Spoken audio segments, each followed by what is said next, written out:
After a huge amount of grandiose superhero dramas or spectacles, we now have a small size to go with. How about that? Hey, where am I? Oh, come on! No!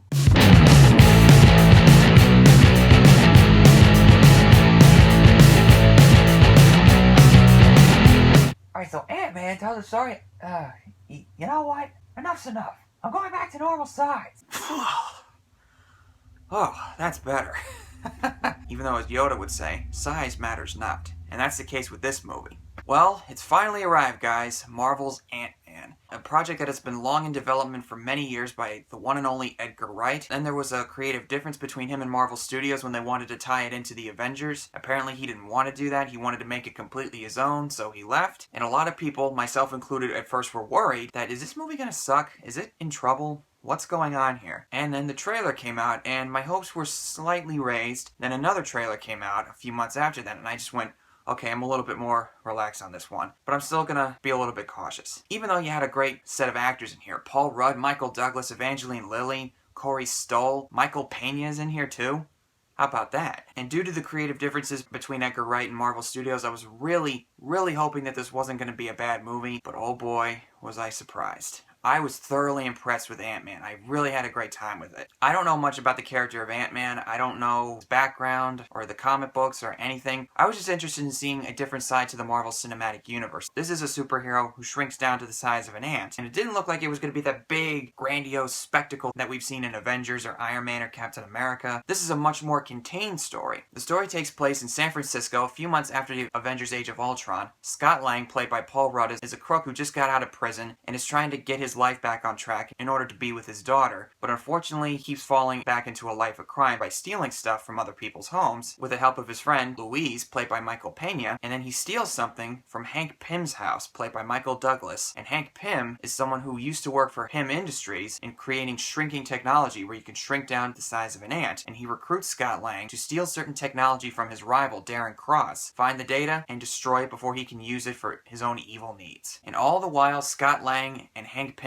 try to find redemption in some way in order to regain the hope of their loved ones. Now, as I've said before, I had a really good time with this movie. I was thoroughly impressed with it. The acting all around is excellent. Paul Rudd, not really the typical comedic roles that he usually does. I do like Paul Rudd, but I'm not a really big fan of a lot of the things that he's done. I mean, he was funny in 40-Year-Old Virgin. Role Models he was pretty good in. I didn't like This Is 40 that much, though. But this is probably the best I've seen him so far. He's really good in here. He's got that dramatic side to him, but he doesn't forget to lose his sense of humor. Michael Douglas arguably gives the best performance out of the entire cast. His character Hank Pym has a lot of emotion boiling inside of him, and you could see it in his eyes, especially when he interacts with his daughter Hope, played by Evangeline Lilly, who's also a pretty kick-ass female lead as well. Certain things that happened to him while he was Ant-Man have caused him to give up the mantle altogether in order to pass it down to Scott, and he also has to try to correct the mistakes he made with Darren Cross. Oh, and Michael Pena steals the show. He is absolutely hilarious. He has so many funny lines. He's the perfect kind of comedic relief that you'd want to see in a movie like this. Oh no, Daddy, don't get scared. And I hope he comes back for the next few movies. Back to Scott Lang. He isn't necessarily an everyman, but he's somebody who's down on his luck, someone who made a few mistakes in his life, and he's trying to reconnect, but he doesn't really feel like he can escape it. And you feel for him, because you want him to be okay. Now, seeing in the trailers the shrinking effects where he shrinks down to the size of an ant, and everything looks big, that was a nice touch as well. It keeps everything contained. And since this is a heist movie, he's trying to steal certain technology from a certain corporation, there's no need for a big spectacle city fight. It's a nice little contained fight, since it is small, even though it does feel big at the same time, because from a small point of view, everything looks big, right? And some of the fight scenes at the end are awesome, especially the Thomas the Tank Engine gag.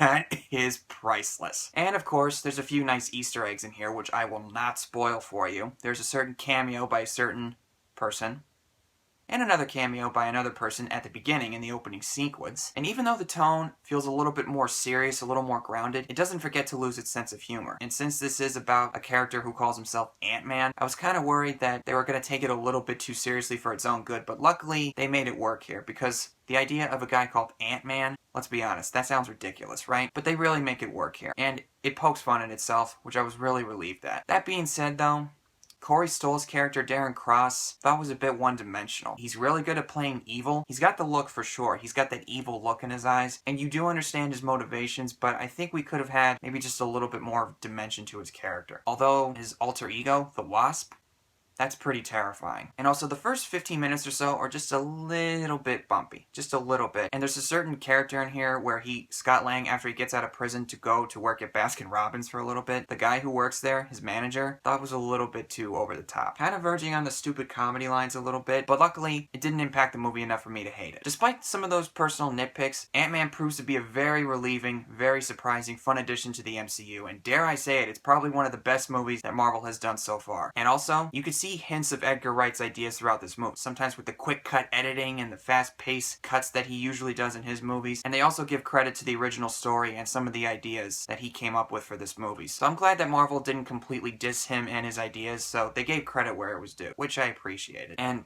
no spoilers or anything, but make sure that when the credits start, stick around. That's all I'll say.